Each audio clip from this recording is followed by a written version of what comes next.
Hi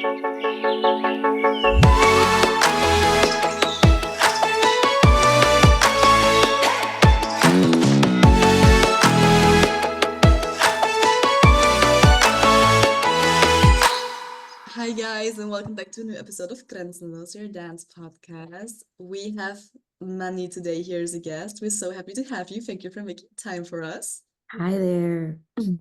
I would give you the space to introduce yourself. Amazing. Yes. Yes, my name is Money Mommy. I am an artist, a social worker, and family therapist. And I am actively working as a social worker with about 20 hours a week, where I also use tools from family therapy, multifamily therapy with several families. And then I also teach dance classes. I'm a professional dancer and choreographer for artists myself. And I do one-on-one sessions with counseling and also with dancing. And I travel a lot to share my dance craft. Yeah. Oh my God, I love that. I actually want to jump in with that because Pia and me, we both went to your workshop in here last year. It's oh my God, it's like it's a year ago. It was It's February. exactly pretty much a year ago, right? Yeah. Yeah. And I I think it remember was like in Pia, March or February or something. yeah, I think so. It was like, yeah. And Mhm. I remember like Pia and me were already like talking back then, like, should we invite her? I think it would be like Oh, cool. yeah. But we were like, before inviting you, were like, okay, let's go to her class. Let's see, like, how's the class gonna be? What's the What vibe? she's If about. we would match. It's like that because we were like, we don't want to invite somebody just because like somebody brought because like it's disrespectful to the organizers to invite you because it would have been nice to do it in person, whatever. So we're really happy. Like actually, that's a year later, and now we're here. So that's Now we're here. Look at that. I love that. But what I actually want to bring up is that we get to know you under a different name. Like we get to know Mhm. you as Missy. Mhm. So Mhm. I saw you kind of published your music, you changed your name. Do you want to explain to us like what was the reason behind it, the idea, the character change? What was it? Yeah, absolutely. It's super simple. It's just a rebrand.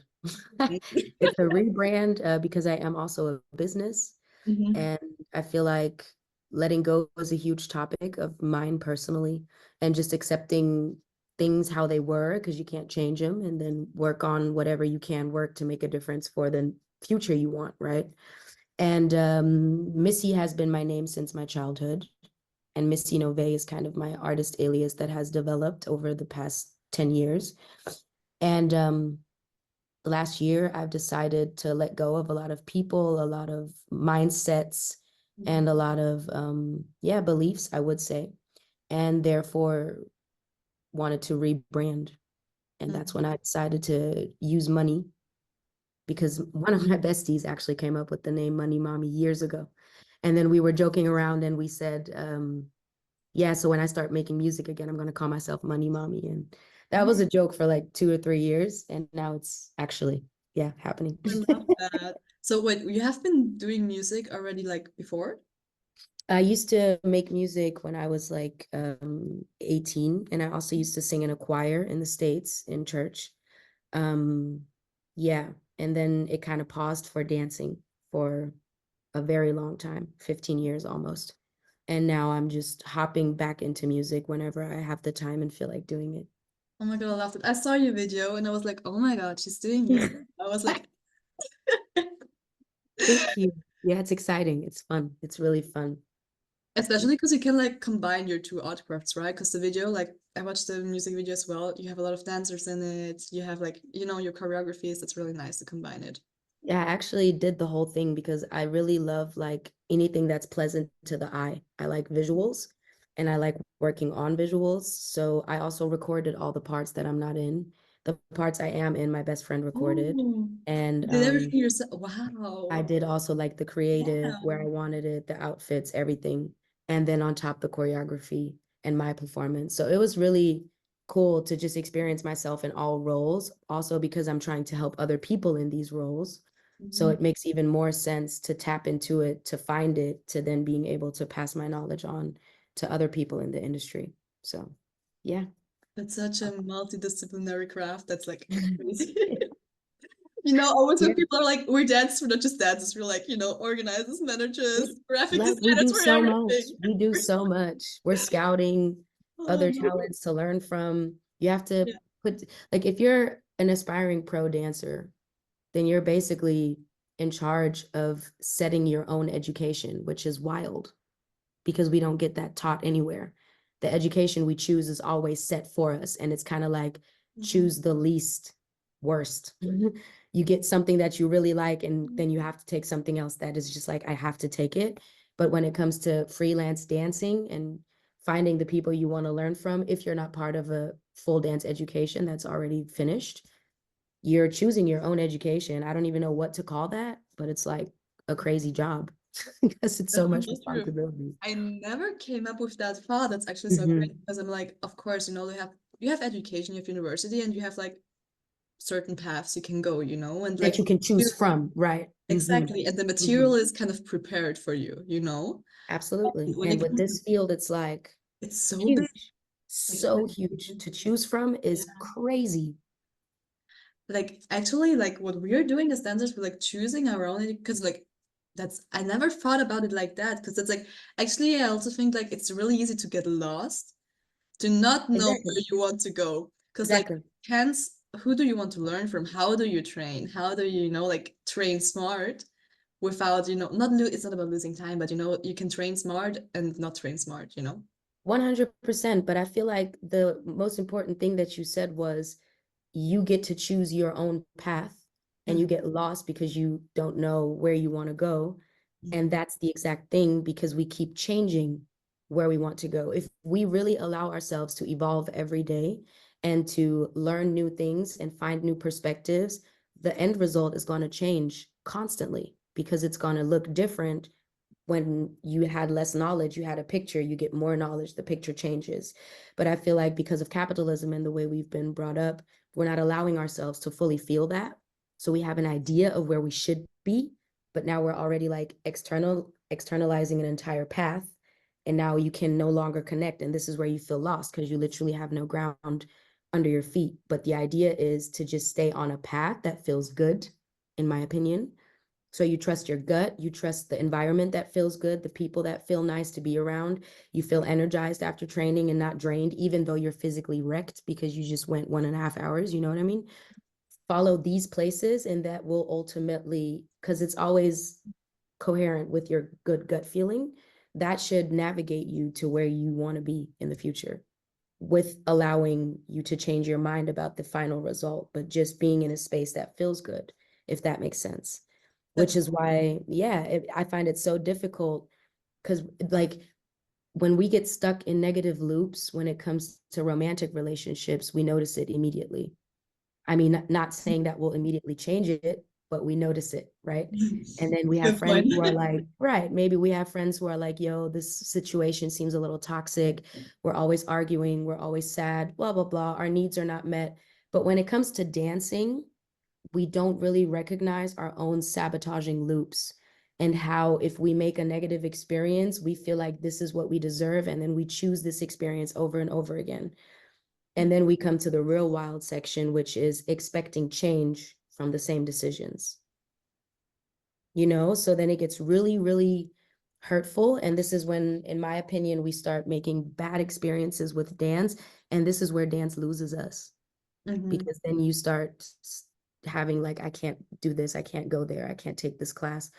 And then anxiety kind of like takes over and fear. Mhm. And that's when people drop out and they stop dancing for years. Not only, there are other reasons, but this is Yeah. a lot of what I've heard and experienced from people around me. And yeah, so that's that. Staying open, I feel like, is really important in general. And this is also referring to my name change. I was really afraid of letting go Missy Nove because it has built me the platform I have over a decade. Like, that's crazy. It's a decade of work, filming, investing money, traveling, meeting people, introducing yourself, and actually having this reputation also to be known in the whole of Germany and beyond as Missy Nove. But then decided if I want new things, I can't stay in the same loop. So I rebranded. That is so true. That is so true. Oh my God, I have so much to say to that, to be honest, but I don't know where to start. Um, like, guys, I'm gonna just give you an overview. We're gonna be talking about mindset topics, about getting stuck in that loop, getting out of it, you know, what you deserve, what environment you can find yourself in, etc., etc. Like all the confidence talk about your dreams and might find another way that's not your dream, but maybe turn out as a dream, you know, all of that. We're going to be talking a lot about that. Um, I love that. I loved it so much. Like everything you said, it's like I've been talking a lot with people about it's so much about the environment you find yourself in. And I actually do have a question for you because I heard like two different, like I've heard more different opinions already, but like we can like, you know, bring it down to two of them. Mhm. And one is I've heard from one professional dancer that was telling me you need to make yourself uncomfortable and go into environments where you don't feel uncomfortable, but because that's where you grow the most. And the other person was telling me you grow even more if you feel comfortable in the environment because you open up more. What's your opinion to that one? I think it coexists. Okay. Mm-hmm. And now you have to pick your battles, right? Because if you fight every battle that is thrown into your face all day, you will be very tired at the end of the day.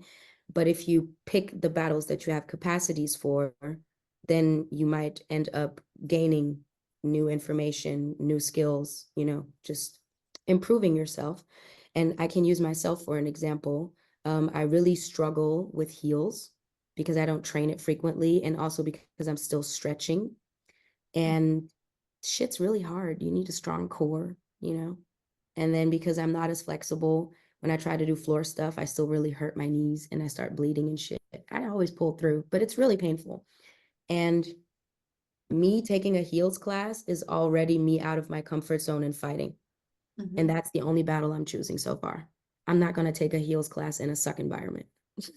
I'm not going to try to kill myself over double time, if that makes sense. So I would always choose a safe space. And in a safe space, I want to struggle. Mm-hmm. That's how I would make both coexist. Because in real life, we don't always have a choice. Sometimes it's just struggle, struggle, struggle. And the space is not safe at all. So in the areas I get to choose and I'm the one in charge, Mm-hmm. I would prefer to struggle in a safer space so that I can make sure that I'm actually improving my skills and not just sinking in survival mode. And then my brain has no capacity to learn new skills in survival mode. You know what I mean? So Totally. yeah, put yourself in an uncomfortable, quote unquote, class style, but maybe in a safe training space, because that's where you are the best version of yourself, as in allowing yourself to make mistakes and to look crazy. Yes, because I think like if you're like so occupied in your mind with, oh my God, how do I feel around these people? Whatever, you can't focus on your craft. Exactly. It's The easy. only thing you're learning there is maybe the social skill to be in a room where people don't like you. But then my question would be, why would you put yourself in a room where people don't like you if you can be in a room Yes. where people do like you, you know? Why should you be wanting to work with people where you don't feel comfortable anyways? Like, oh my God, this is like the biggest question, because I've also had people that I've looked up to within the industry and I wanted to work for, to then come to Berlin and find out not so much, which is fine. Mhm. But I didn't hold on to that and still try to make it happen. I let it go. That was one of the first things I immediately had to let go to relax my nervous system, and to see so many within our community who are trying to work for people they actually really don't want to work for or work with. Interesting. And this, I feel, also is a part of the sabotage loop that I was talking about earlier, that people are not paying attention to because no one is talking about it in that sense. But it's a toxic relationship. If you get hurt over and over again in an environment and you stay there, you're choosing not to heal, because it's not really possible, barely, to heal in the same environment that broke you. But if you choose to go back and try to be successful there, you're trying to build success on being broken. That doesn't work, Gosh, right? that So sounds you are, in painful. fact, you are in a sabotaging loop where you push and give it your all and try your hardest and pay all this fucking money to get nothing, and another slap in the face and another slap on the wrist and another painful comment. I feel like that is a part of a toxic relationship. You know what I mean? It's not a romantic one, but it is one for It is a sure. relationship. Mm. I always say like dance, it's a relationship you Oh, have. for sure. It's such a relationship It's with so many polyamory because emotional it's aspects. with Yeah. everyone and everything Yeah. involved. I have example for that situation when you get uncomfortable and have to get out of your comfort zone. I just experienced that on Friday in my dance program, and we did some freestyle exercises stuff. And we like did a circle, and one person always went to the middle to dance. And if that would have been with people I don't know or I don't feel comfortable with, I never would have given that much when I was in the circle and dancing, because it's actually true that you can get uncomfortable and can go out of your comfort zone, even if you're surrounded by people you know? You don't always have to go to a new class or to dance with new people, or I don't know, to get out of your comfort zone. You also can do that in spaces you're comfortable with. And then everything in its Actually time. true. I never thought of that, but it's actually true. And everything in its time. The more you train in your safe space and the more you allow yourself to make mistakes, the more confident you get to then be in a class where people may not know you and try the same experience, because now you have more skills. Now you are more experienced in whatever it is, freestyle, heels, voguing, whacking. So now, but I feel like because of social media probably, but also because of wild expectations from our inner voices that we've learned over the years, we have this feeling we need to be successful immediately. We can't go from not being a dancer, the small steps of taking foundation classes, taking some choreo classes, trying some freestyle. No, it has to be from not being a dancer to I need to be able to freestyle in Brian Friedman's class. Like, and it's this surreal expectation that constantly keeps you in this, you are not good enough, you are not going to make it. So it's these negative voices in your head constantly, and you approve them by making choices that make you feel like that. And Yes. you can always grow. I'm constantly growing every day, 24/7, but mainly in safe spaces because I choose the people I have around me. Yes. I don't need to grow in battles constantly when life has its battles that I can't avoid. I'd rather the spaces that I can choose, I'd keep them safe. Yeah. Yeah, people just push themselves so much, and they want to rush through everything in like I don't know, a month, or I don't know, and go from this to this, and don't give Exactly. yourself time. Exactly. Something I also sometimes do, because on Mhm. Friday we always have classes with new styles. We all learn styles we never danced before, and you can go from this to this. You have to give yourself time, and people don't really have that in their mind. I feel like they just rush through everything. So, for example, I've been teaching since I was 14, and I am now 33. And my process of teaching right now, I could throw you together a show for stage with no preparation, not even hearing the song. You can hit me up now and say we have rehearsal at 3, you have 10 dancers. I could make it happen because of the experience. This is not how I entered, bro. My choreos used to be whack as fuck. People still might not like everything I do, but I feel like I've reached a level that is now seen internationally, which is great. But the reason why my choreos are now the way they are is because I started doing so many foundations, because that was where I was lacking. My footwork was terrible. My isolations were terrible. My levels were terrible. So I started teaching like drills that I would do myself and just have others join me while I do them, right? And I did this frequently, and I've been doing this so much that the whole of last year, all my classes I did on spot. Zero preparation choreo wise, maybe a little bit because I loved the song and heard it so much. And my friends were asking me like, how, aren't you nervous as shit? Like what? And I'm like, no, I actually feel very secure because I have so many foundations in my brain. There cannot be a blackout. Something will come and I'll just feel it. And I'm cool with that choice. I'm confident in just letting it happen. And this is a skill that you develop. And this is for anything, taking class, picking up choreo. If you struggle with learning choreography, you have to take more choreography classes, and preferably classes where people teach more so that you struggle a little bit, but then not in a class where the energy sucks, but in a safe space. Because there are safe spaces that have good teachers, you know?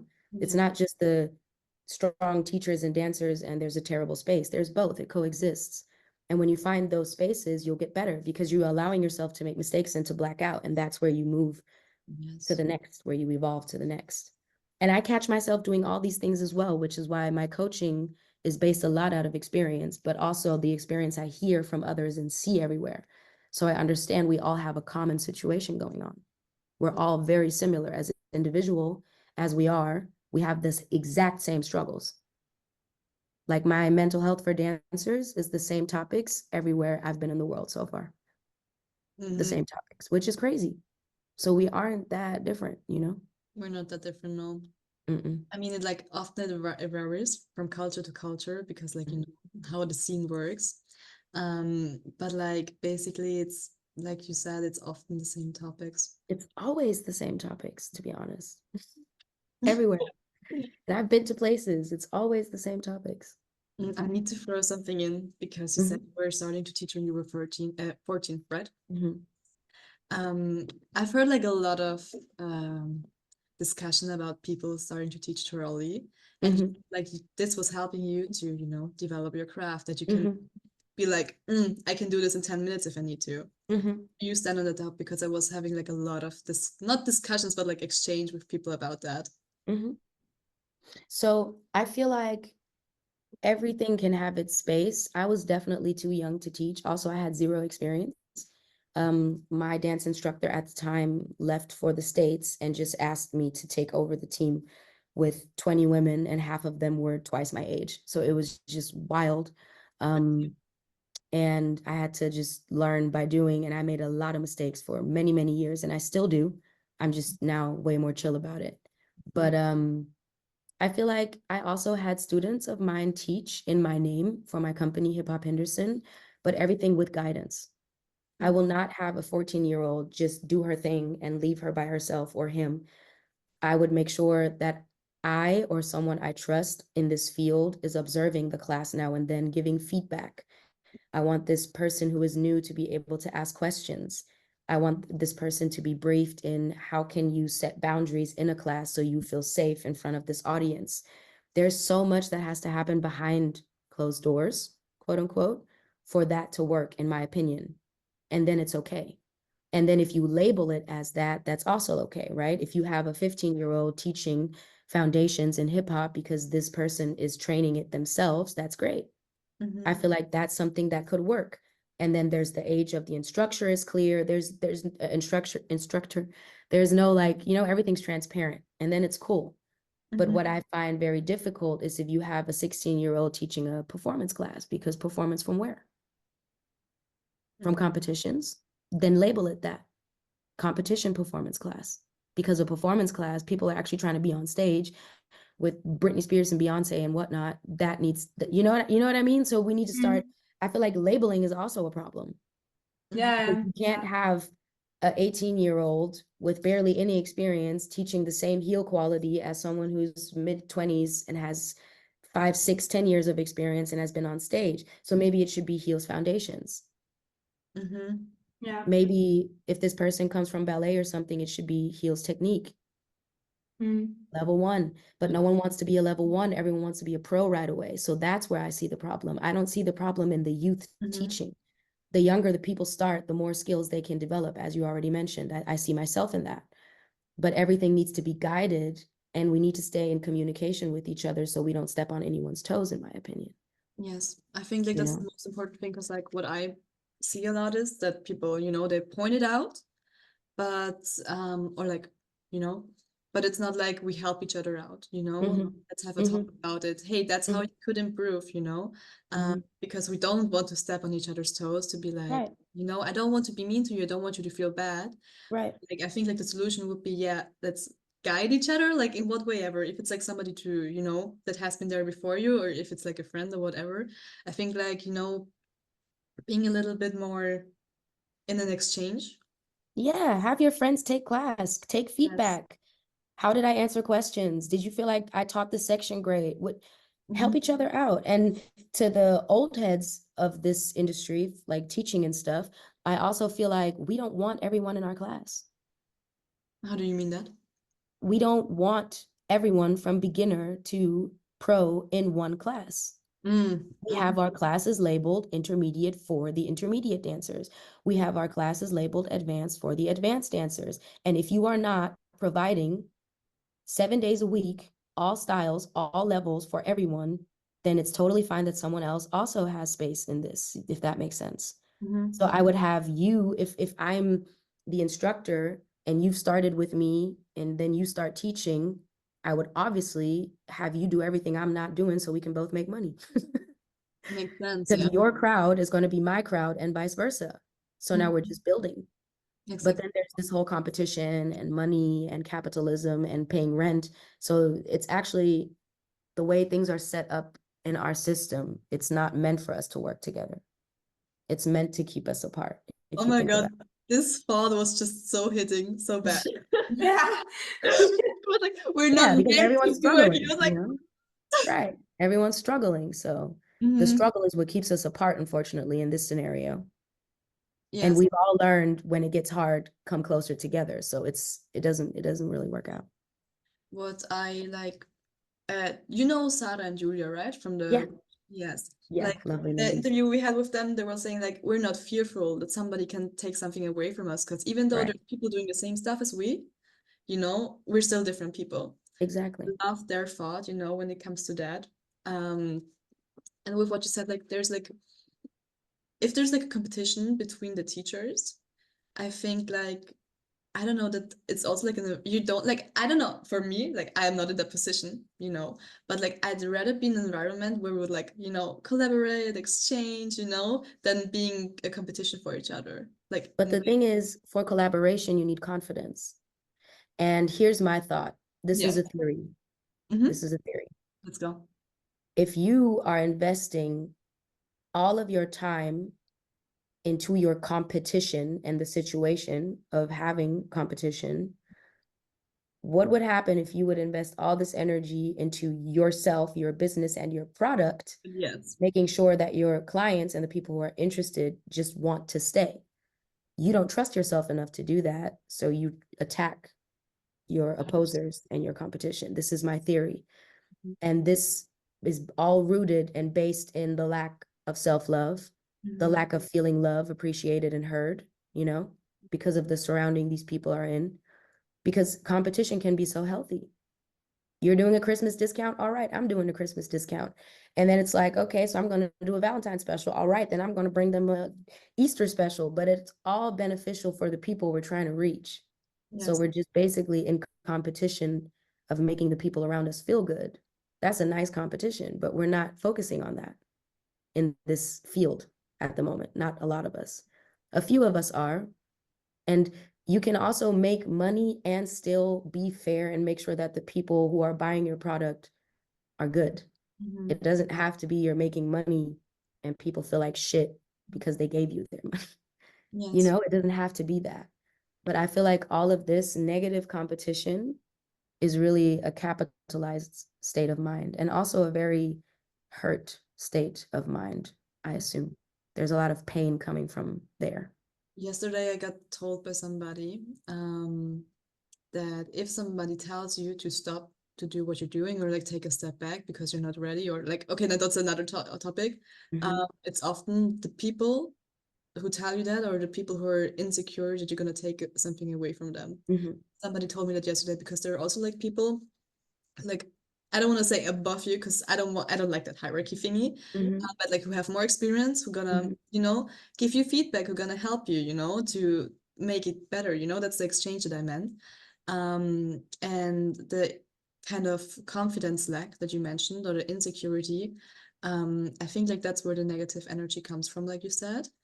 But like you said, you're addressing it in your coaching programs, counseling sessions as well. What do you say to people how to, you know, get rid of that? You know, what would Address it.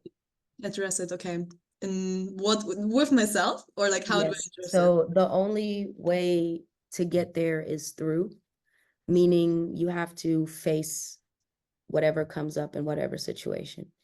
Yeah. And to keep it like super open, more to find in my counseling sessions and dance events. But no, to keep it like really open. Also, the lack of confidence has its root There's a reason the confidence is not there. And if I look at the families I work with, the people that I see in my surrounding in the dance industry, everyone's been very hurt and neglected, basically left alone with their emotions. A lot of us have been taught we're wrong, we're not worth it, our opinions don't matter, we're clueless, like these really, really hurtful inner voices. And carrying that throughout life every day is very heavy, very, very heavy. It outweighs everything. It can cause physical illness, mental illness, but you kind of still have to function because there's no time to take a time out and recover and reflect. It just has to keep going and going and going. So these things pile up. So then it starts reflecting in how you act towards others. So when people start acting crazy, belittling you, trying to tear you down, trying to talk you down, it's all rooted in pain. All of it. It's all rooted in pain, because people who are happy would not act that way. People who feel loved, people who feel seen when heard, they don't scream, right? You only scream when you don't feel heard. So what I'm trying to say is facing how you feel and understanding that it is rooted in pain and forgiving yourself for how you feel, how you've acted, how you act, whatever's going on. That's the step of taking it easier on others. And then you're automatically in a more relaxed state. And then you can improve in anything that you want. You can improve in your profession. You can improve in your communication skills. You can improve in your social skills. You can improve in dance. You can improve in freestyle performance, because then you're actually open to make mistakes and to finding what feels good and what not. And then you're also open to changing your mind and saying, maybe this isn't for me, but this is, because you don't feel like you owe an explanation to anyone. So it's all rooted in facing yourself, kind of. Sounds a bit harsh, but with love, with a lot of love and compassion, understanding for yourself. And then automatically you start having more space and understanding for the people around you. And that's the only way to navigate who is for you and who isn't. Other than that, we're all just coexisting and throwing our shit at each other, not paying attention, not reflecting, right? But the only way to know if this place that I'm at is good for me is by taking the time to see, so how do I feel after I've been there? So it's really also, I think one of my main sentences in all of my counseling, also social work, family therapy, is we need to make time for each other. We need to make time for conversation. And that means we need to make time to actually learn how to communicate, because we've never learned that anywhere. So we need to find communication skills. There are like simple tools from psychology, super simple tools, how to talk about emotions with a less chance of becoming emotional and stuff like that. And that all costs time that we need to take out of our busy, super busy days and then put an effort in. Also, like learning to not do anything and understand that that's also a very important part of doing something. Because we need time to reflect. We need time to recharge. We need time to empty these full tanks on our heads, because information is just coming in 24/7 from everywhere. So we need to make time to relax and declutter and what is mine and what is actually someone else's, to be fresh and then continue with our paths and what we love and what we want to do and who we want to be. So taking time and facing what we feel, I feel like those are my two main topics in all of the aspects, from dance to social work with government stuff. And yeah. There's so much, yeah. I love how you pointed everything out. I think like it just makes so much more sense. It all comes together right now, and yay! I think like to be true to yourself and to accept, or like to get to the point to be like, okay, like all of that negative stuff is because of the hurt or the pain that I carry within myself. That's like a step, I think, that's like, first of all, you need to have the awareness, because otherwise, like you said, if you're only in an environment where that's like normal and everybody's like competition for each other, everybody's like, that's how the scene works. Dance is a toxic scene. It is like that. How should you know differently? So like having the awareness, that's how I feel. big step, and then like accepting it in yourself, being like, okay, forgiving yourself for that. I think like that's a big step that's also like not easy for maybe a lot of people to hear. You know what I mean? 100%. And the thing is, this is from my personal experience, there are barely any role models in life Yeah. that practice what I've just explained. Mhm. So it's really difficult to want that lifestyle. And then it's even more difficult to pursue it in an environment that is mainly the opposite. People carrying their pain with no awareness, with just projecting everything to the outside, being bitter, trying to argue with others because they don't have the courage yet to fight the battles with themselves. You know what I mean? It makes sense. If you have this feeling that there's a lot going on inside your brain and heart, but you don't know how to express it, you don't know what to do about it, then you're just going to be tense and you're going to start arguing with others. So this is literally a picture of you fighting a battle with someone because you are not equipped yet. You don't have the skills yet to carry it out within, to sit through it. And without the role models, we're pioneers, right? So we're the ones that are going to be the role models for the next generation. And that's always a shitty position to be in because it's super draining. It's tiring. It's not a lot of people you can talk to about it. You have to find your people. It's difficult. But the more we do it, we have an effect on everyone around us, and we interest maybe a few more to follow this path as well. And that's the interesting part. It does spread. It's not like it's never spreading and it's just you and a million who don't see it your way. I feel like it's more and more people who are like, oh, maybe this lifestyle we're living is not it. Maybe it's a bit tiring. Why are we always working, but we never have money? Why do we always hold so much space for other people, but we're not okay ever fully? It's just a lot that doesn't add up. And when people start realizing that and start looking for new answers, this is where you have the opportunity to be like, all right, let me hear what's going on. Maybe this is my pain. If I address that first, there's a chance of understanding where other people are coming from. I think like one point to add, because what's also important with that is when you have like that realization in what way ever, and you come to that point, to still stay aware of the fact that you can't, like, how do you say, culturalize a whole community, and it's not your responsibility either. Because, and like, if you have like that point of view of how a community could be better in a more loving way, and with the work you can do within yourself, it would be really nice if it would be like, if the awareness would be bigger.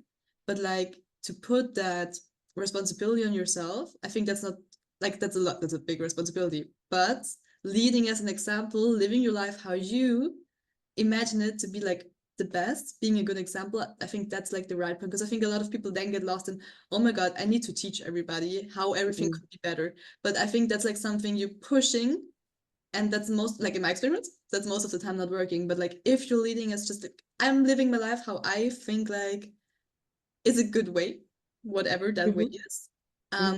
People might watch me, people might, not saying that like about me, it's myself specifically, but like generalizing it.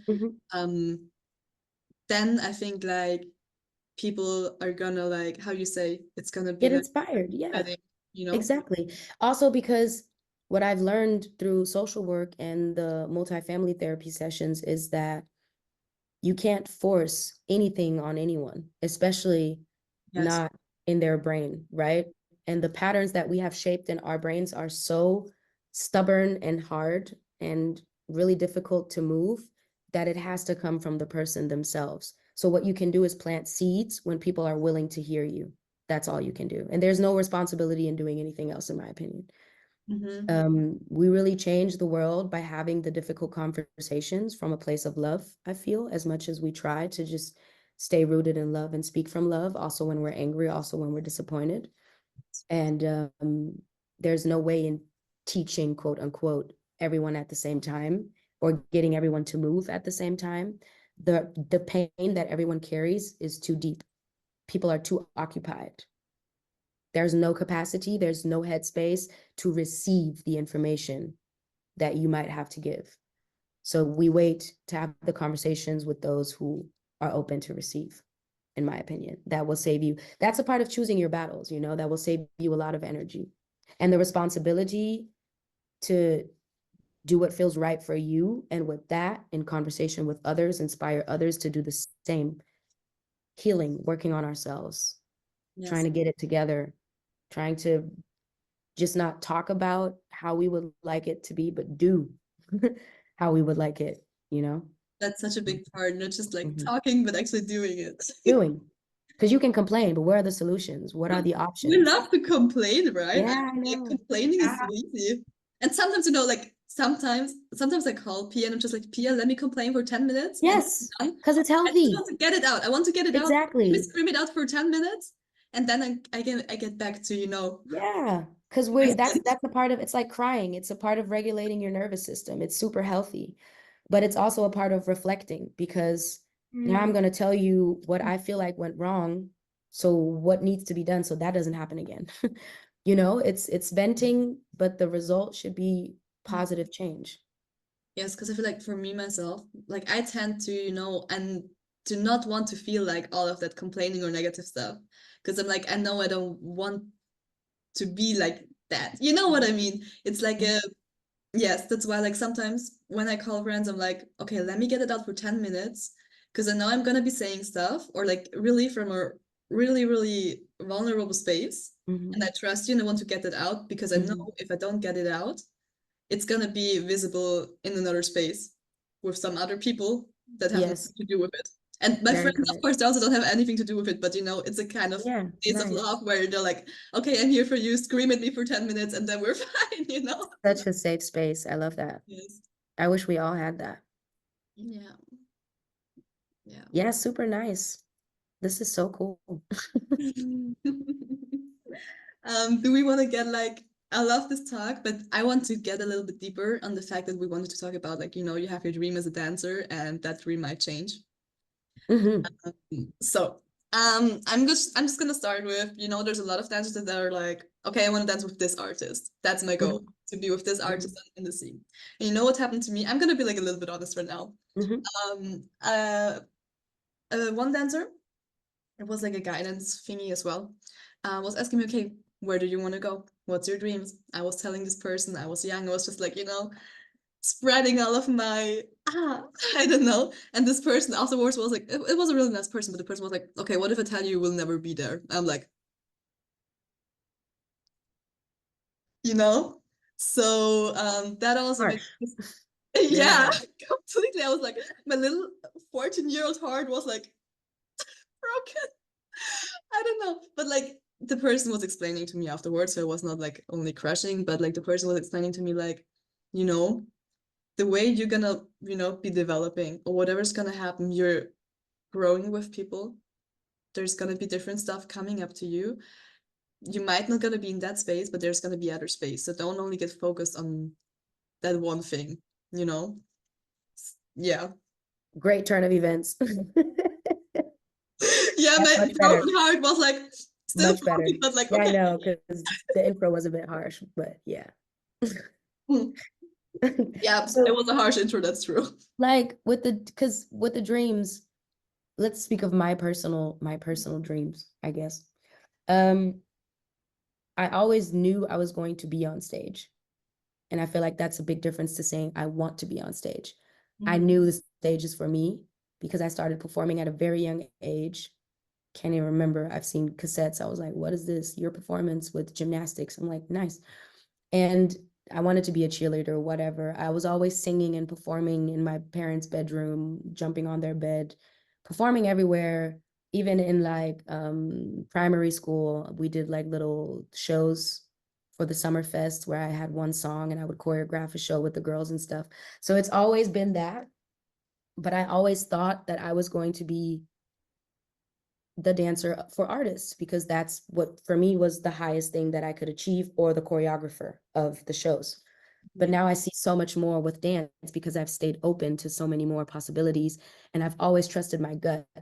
I knew this is the direction I want to go. I want to work for these people. If something happened and my gut told me don't do it, I immediately cut all ties and just went another way.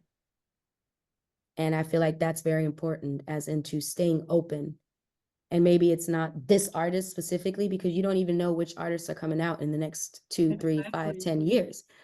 You know, like people are popping up out of nowhere every day. You don't know what could happen when, maybe even to someone close to you. So just stay open to the role that you want. The role is fine, but maybe it's just one of many, because maybe you'll be the artist on stage. Maybe you'll be the next Britney Spears. Just be open, you know? And the more open you want to be, the more confidence you need to have. And I feel like confidence are built in skills. When we have a lot of skills and a lot of experience and knowledge, that's when we feel confident. But the only thing we can really have knowledge on is ourselves and what we experience. That's the only thing we can say for sure, because we've been there. So the more you get to know yourself, in theory, this is a theory now, the more confident you will be, because you have full access over yourself. And then you understand, I'm good at this I want to improve this, and then you understand your skills, and then you can totally capitalize your skills, and you can list them like a, you know, set of things that you can provide.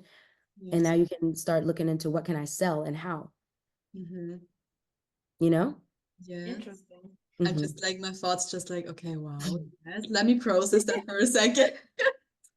You know? Mm-hmm. Yeah. So I feel like confidence really comes in you getting to know yourself. So you have to face what you feel. Not all the time, not constantly, but whenever you have the capacity. But you also have to understand capacity needs time. So if you want to work on your healing journey, it needs to be scheduled in your week like any other class, job, doctor's appointment, 3 hours me time. And then you need to find out, what does me time look like so I feel good? Nice. I found something new that I like, that calms me down, that gives me energy, that. Mm-hmm. That is so true. But I think like that's one of the things to really put in your calendar and be like, I'm gonna Do it. meet them. I You can know only when tell it's you so to hard, do it. but you don't like, I know for myself. I'm always It like, took me oh, mhm. 3 years. It took me 3 years to get Oh, consistent. 3 years. I kept trying to put it in my calendar, and then I just kept leaving it out, to then be back in the position of having way too much work and no me time.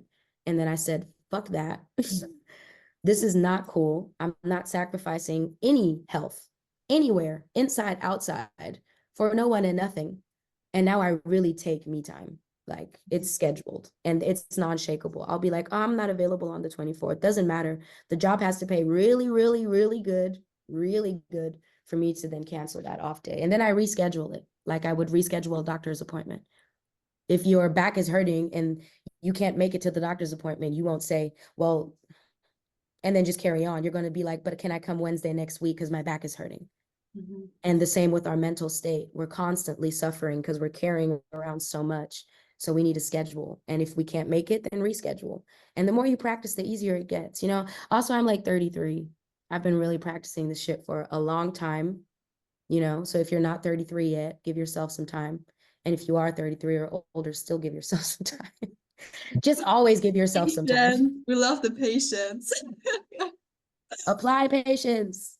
Oh my God, patience is such a topic for me, you can't imagine.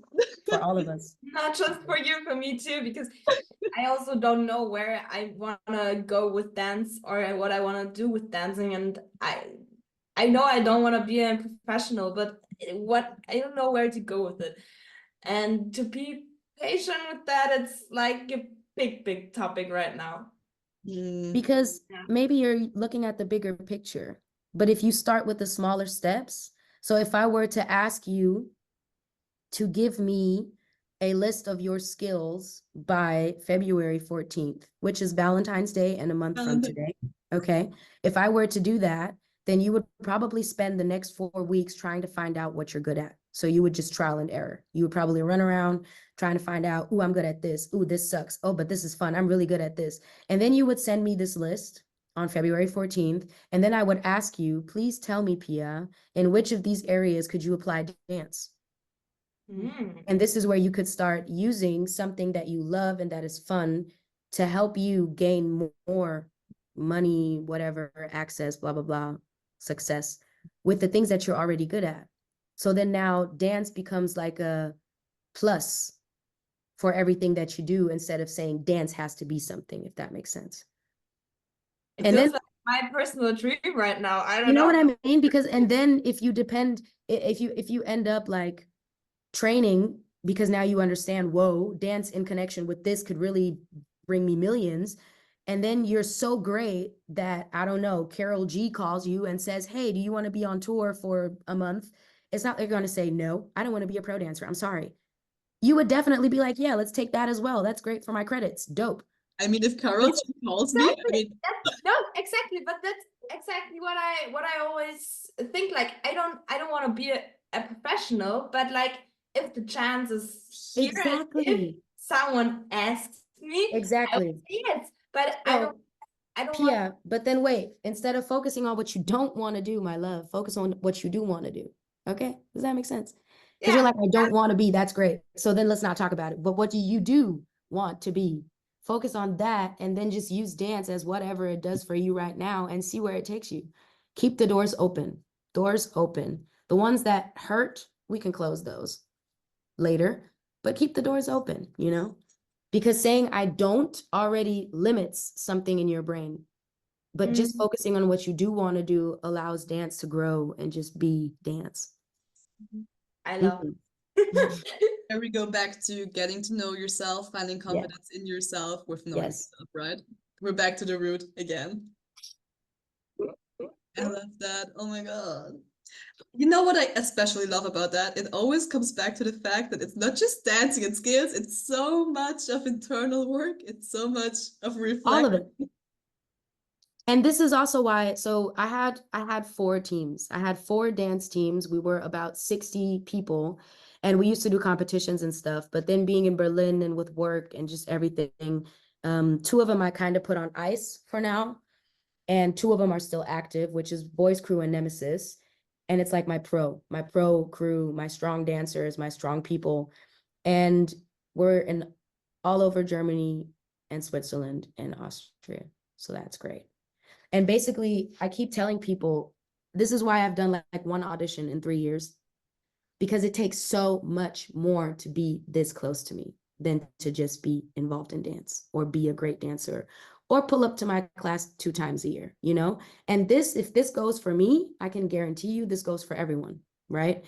So in anything that you want to be involved in, besides you working on yourself and getting to know yourself, so you can actually be in control of the situation from your side, you know, just from your side. We can't control others, but we can kind of have an influence on what we do. You're going to have to find out who are the people around them and why. Because if they keep them close, they're beneficial for their situation. And then you find out, does that even work for me? Am I compatible with these people? And if not, then that most likely is not your person to work for or be around. Does that make sense? But if you're like, oh yeah, they're all incredible, they're all lovely human beings, blah, blah, blah, blah, blah. I don't know, we all love the color blue or whatever. Then you try to go to this person's training, to this class, to this job audition, whatever it is. You try to be there and you try to be present. And then you don't do it once, twice, 3 times. You do it maybe 17 times till you get the recognition. But because of consistency, you learn so much about yourself. This is a space you want to be in. If it's a good space, you're going to be one of many. So consistency, right? But not consistency as in this feels terrible, but I still have to do it. But this feels great and I'm maybe impatient and I want it really bad and I'm not getting it right now, but this is what I want. And this is how I decide who makes it into my team. So I did the audition in October 2 years ago. And over the past year, I allowed 3 of them, 2 of them into the team because of consistency. And now one of them because she's been in every class in every studio I've taught in since I've been in Berlin. And I now see the growth after 4 years. So when I did the actual audition, no one made it in. Oh my God, wait, you made an audition, but nobody made it in. No. Like, okay, wow. My girls from my teams that were already destined to make it into the adult group, they came in, but no newbies. Because I have to see what you're about first. Yes. Because we need to be able to have these conversations and I need to feel that I'm understood with what I'm saying. Yes. Yeah. It's like about the human part as well. It's not just about the skills. That's what you're saying. It's so much, like, for me, it's 80% human, 20% dance in everything I do. Yes. Everything. And all the jobs, me working as a choreographer, as a creative, in everything I do, 80% your human skills as a human being, and then the dancing, because the dancing can improve, but I don't really have time for free extra therapy sessions to make you a great human or something. I can't, you know? Yeah. So people need to be willing to receive. And then on top of that, dance, of course. Be great at dancing. Yes. Once somebody said, I think it sounds a little bit harsh to put it like that, but I'm gonna say it like that. I don't care. You could be like the best dancer in the whole world. You could won the world competition if you're a shitty human person being. Oh my Mhm. God. I don't want to work with you. Mhm. Like, I Yep. get that. I think it's like, I think it's not about, you know, like, because what is black, what is white, what is a shitty person, because it's different to everybody. Right. Exactly. Everybody Yes. works differently. I'm communicating in that way. You might communicate in another way. We both Right. have first spaces, you know. Doesn't mean Right. either one of us is like a shitty person. It's Right. just different. Which That's is why I would rephrase. Here's what I would exactly. say. Yeah. I would say, if you are unsafe, then I'm not working with you. Okay. If anyone feels unsafe to me, I'm not even going to try to justify it towards myself. I'm just going to trust this weird feeling, and I'm not going to do it. Okay. And I'm going to cut all ties most likely immediately, because I don't have the capacity for people lashing out because they're not able to face their pain. Yeah. I have understanding, but that doesn't mean that I'm willing to be a victim. And this is why I then choose, if you're unsafe, but you're incredible, you can be incredible somewhere else. Yes. I love how But you phrased it because, like, meanwhile, our talk, I was like, I heard that sentence sometimes, a lot Mhm. actually, but I Mhm. don't like the way that it's like that harsh. So I love that you phrased it now because now my Yeah. brain is receiving it and processing it differently. I Unsafe. love your way a bit more because like it's identifies more with my mindset as well, Yeah. you know? Nice. Yes. Sweet. Yeah, I love how you use the unsafe part because there's different environments and there's like a place for your art, you know? There's a market for your art and a place. You just need to find the right place and the right people you want to be in, want to be working with. You know what I mean. Yes. Yes. 100% that. Yes. Yes, exactly. Um, yeah, I think we can slowly lead to an end if that's fine. Cute. This with was so you. nice, ladies. I was appreciate your so nice. time. Awesome. And thank you for being patient with me, for Oh real. my God, of And course. I think, just to finish it off, I've been kind of throwing it in there throughout the whole conversation. Healing is the key. Mhm. Okay. And this is really my personal opinion. This is what I've observed. This is what I've been witnessing in all the families I've been working with over almost 10 years of social work. This is insane, y'all. And also of like being a mentor and coach in the dance industry, healing is key. I've been having so many physical struggles with my back and knees and hips my whole life within dance. And since I've been working on myself and healing and letting go, I'm in the best shape ever, but I'm also the oldest I've ever been. You know what I mean? So I feel like it's not necessarily the older we get, the less chances we have. I feel like the exact opposite. The older we get, the more experience we have, the more we understand how we work and others work. And then it's time to heal. Mhm. Do you know Yeah. what really stuck with me? Mm-hmm. In the workshop we had with you, Mm-hmm. you were saying or you were doing exercises, and I really, really remember that you were saying all the trauma is placed in your hips. Mm-hmm.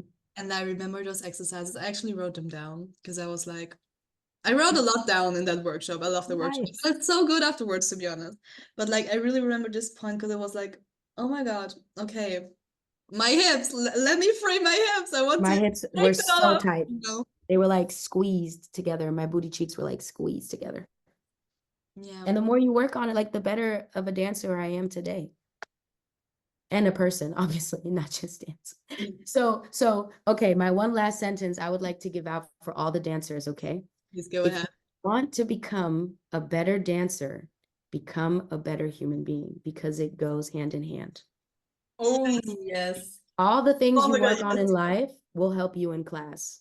If you are nice to others, if you hold space for other people's frustration and answer with love, if you hold space for yourself and answer with love, if you forgive others quickly, it's because you forgive yourself quickly, then you're able to make mistakes. All these things in life will help you in class. And if you work on them in class, they will help you in life. If you work on being easy on yourself when you make a mistake in class, or when you black out, when you do the solo or the group or whatever, then you're going to be way easier on yourself in life as well. It all coexists and it goes hand in hand.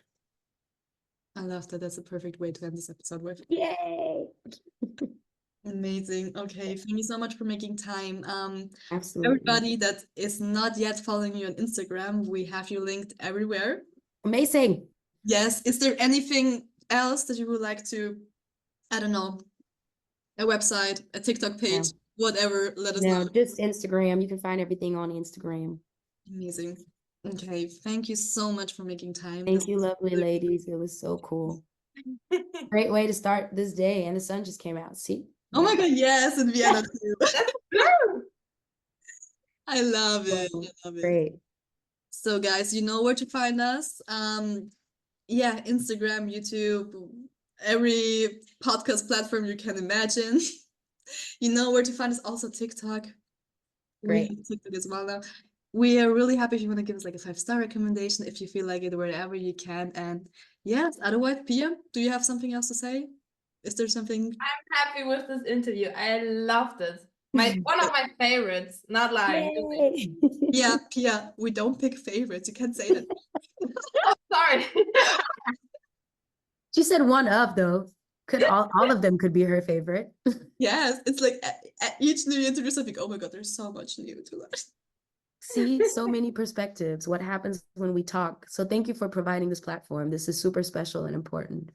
Thank you so much for saying that. That means a lot. Thank you. Absolutely. Well, y'all have a lovely Sunday. You You too. too. Thank you. Bye, guys. Ciao.